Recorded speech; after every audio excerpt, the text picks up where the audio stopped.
Mouna, mère de 2 enfants, enseigne ici, dans ce lycée technique.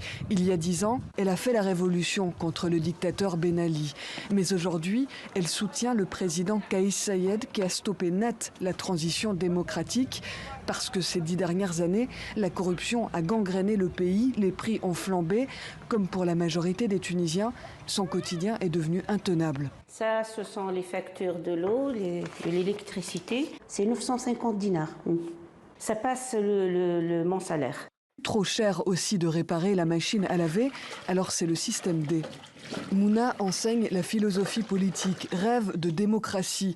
Mais ce qui a fait place à la dictature de Ben Ali, ce sont des parlementaires souvent incompétents, souvent corrompus. Mouna, même avec son statut de fonctionnaire, ne s'en sort plus. Elle ne parvient pas à retenir ses larmes. Nous sommes devenus des pauvres. Pourquoi est-ce qu'on se ment? Mais c'est la vérité. C'est la vérité. Croyez-moi, jamais je n'aurais cru que j'arriverais à cette situation. L'épicier du quartier tient un carnet. Moi, c'est là. Voilà. C'est 260 dinars. Ça fait 3 mois que j'ai pas payé. Médecin. On y voit des médecins, d'autres fonctionnaires. L'inflation est telle que pour s'alimenter, la plupart des gens du quartier doivent s'endetter.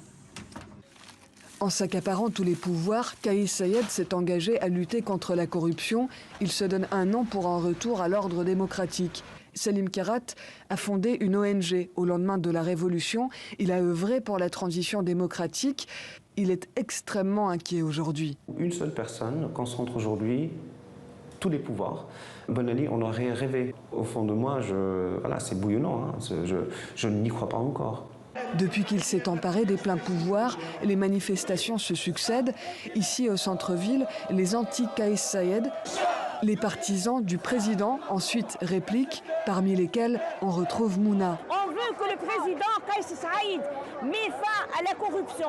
Depuis le 25 juillet, des véhicules blindés bloquent l'Assemblée. La communauté internationale s'inquiète de voir la Tunisie basculer.